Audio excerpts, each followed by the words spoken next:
Film ಸ್ಟಾರ್ಗಳು ಮರ್ಡರ್ಗಳು ಮಾಡ್ತಾ ಇದ್ದಾರೆ, film ಸ್ಟಾರ್ಗಳು ಡ್ರಗ್ಸಲ್ಲಿ involve ಆಗ್ತಾ ಇದ್ದಾರೆ. ಓಕೆ, ಆ ಡ್ರಗ್ಸಲ್ಲಿ ಮತ್ತು ಅವ್ರು ಮರ್ಡರ್ ಮಾಡಿ ಜೈಲ್ಗೆ ಹೋದ್ಮೇಲೆನೂ ಅವ್ರಿಗೆ ಅಲ್ಲಿ ಎಷ್ಟು ಅನುಕೂಲ ಸಿಕ್ಕಿದೆ ಅಂತ ನಿಮ್ಮ ಮೀಡಿಯಾ ಅವ್ರಿಗೆ ಗೊತ್ತಿದೆ. ಯಾವ ಥರ ನಮ್ಮ ಹೀರೋಗಳು ಮರ್ಡರ್ ಮಾಡಿಬಿಟ್ಟು ಒಳಗಡೆ ಹೋದರೆ ಅವ್ರಿಗೆ ನ್ಯೂಸ್ ಪೇಪರು, ಅವ್ರಿಗೆ ಮೊಬೈಲ್, ಅವ್ರಿಗೆ ಸಿಗರೇಟು ಎಲ್ಲ ನಿಮಗೆ ತಿಳುವಳಿಕೆ ಇದೆ ಅಂತ ಕಾಣಿಸ್ತದೆ. ಓಕೆ, ಸೊ ಇದನ್ನೆಲ್ಲ ಅವ್ರು ಇಟ್ಕೊಂಡು ಆ ನೆಟ್ ಬೋಲ್ಟ್ನ ಸರಿ ಮಾಡಬೇಕು. ಇನ್ನು ಮುಂದೆ ಹೀರೋ ಆಗಿಬಿಟ್ರೆ ಅವನೇನು ದೊಡ್ಡ ಸಿಟಿಸನ್ ಅಲ್ಲ, ಅವನು ಏನು ವೈಲೇಷನ್ ಮಾಡೋಂಗಿಲ್ಲ ಅಲ್ವಾ. ನಮ್ಮ ರೂಲ್ಸ್ ಆ್ಯಂಡ್ ರೆಗ್ಯುಲೇಷನ್ ಏನು ನಮ್ಮ ಕಾನ್ಸ್ಟಿಟ್ಯೂಷನಲ್ಲಿದೆಯೋ ಅದನ್ನು ನಾವು ರೆಸ್ಪೆಕ್ಟ್ ಮಾಡಬೇಕು. ಒಬ್ಬನಿಗೆ ಜೈಲಾದರೆ ಆ ಹೀರೋ ಅಂದ್ಬಿಟ್ಟು ಅವನಿಗೆ ಜೈಲಿಗೆ ಹೋಗುವಾಗಲೇ ಅಲ್ಲಿ ಸೆಕ್ಯೂರಿಟಿ ನಮಸ್ಕಾರ ಹೊಡೆಯೋದು. He is a criminal. ನೀವು ಕ್ರಿಮಿನಲ್ನ ನಮಸ್ಕಾರ ಹೊಡಿತೀರಾ?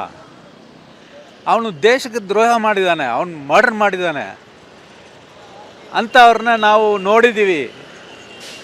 ತುಂಬ ಹತ್ತಿರ ಸಮಯದಲ್ಲಿ ನಮಗೆ ಎಲ್ಲ ಜ್ಞಾಪಕ ಇದೆ. ಇನ್ನೂ ಕೂಡ ಅವ್ರನ್ನ ಅಲ್ಲಿಂದ ಆ ಜೈಲಿಂದ ತೆಗೆದು ಅಗ್ರಹಾರ ಜೈಲಿಗೆ ಶಿಫ್ಟ್ ಮಾಡಿದ್ರು. ಯಾಕೆ?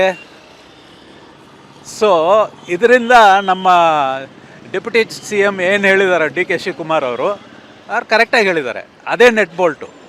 ನಮ್ಮ ಸುತ್ತ ಅವರು ಆ್ಯಕ್ಟರ್ ಇರಲಿ, ಅವರು ಚೀಫ್ ಜಸ್ಟಿಸ್ ಇರಲಿ, ಅವರು ಹೈಕೋರ್ಟ್ ಪ್ರಾಕ್ಟೀಸಿಂಗ್ ಸೀನಿಯರ್ ಲಾಯರ್ಸ್ ಇರಲಿ, ಡೆಸಿಗ್ನೇಟೆಡ್ ಲಾಯರ್ಸ್ ಇರಲಿ, ಎನಿ IAS ಇರಲಿ, ಯಾರು ನಮ್ಮ ಕಾನ್ಸ್ಟಿಟ್ಯೂಷನ್ನ ಬಿಟ್ಟು ಇಲ್ಲ.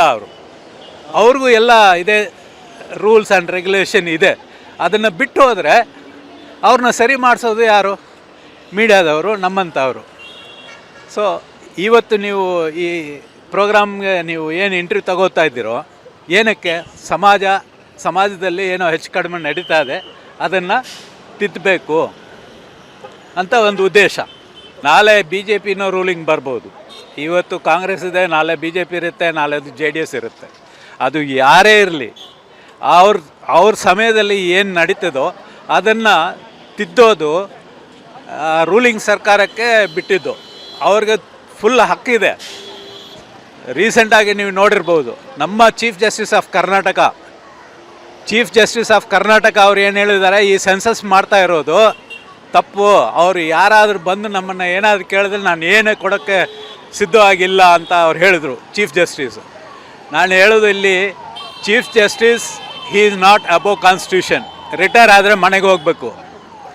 ಅವರು ಸ್ಯಾಲರಿಡ್ ಕ್ಲಾಸ್ ಪರ್ಸನ್. ಚೀಫ್ ಜಸ್ಟಿಸ್ಗೆ ಸಂಬಳ ಕೊಡ್ತೀವಿ. ಯಾರು ಸಂಬಳ? ನಮ್ಮ ಪಬ್ಲಿಕ್ ಟ್ಯಾಕ್ಸ್ ಪೇಡ್ ಮನಿಯಿಂದ ಅವ್ರಿಗೆ ಸಂಬಳ ಹೋಗೋದು. ಓಕೆ, ಆದರೆ ಸರ್ಕಾರ ಯಾರು? ಸರ್ಕಾರ ಅನ್ನೋದು ಅದು ಯಾರೇ ಇರಲಿ, whether it is Congress or BJP or any political party, he is a supreme body. ಅಂದರೆ ಕಾನ್ಸ್ಟಿಟ್ಯೂಷನಲಿ ಎಲೆಕ್ಟೆಡ್ ಬಾಡಿ.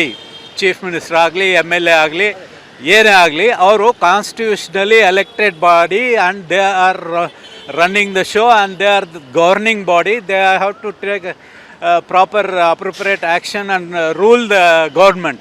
ನಮ್ಮ ವಿಜಯವಾಹಿನಿ ನ್ಯೂಸ್ ಚಾನೆಲ್ನಲ್ಲಿ ಪ್ರಮೋಷನ್, ಜಾಹೀರಾತು, ಅಡ್ವರ್ಟೈಸ್ಮೆಂಟ್ ನೀಡಲು ಸಂಪರ್ಕಿಸಿ 9535808456.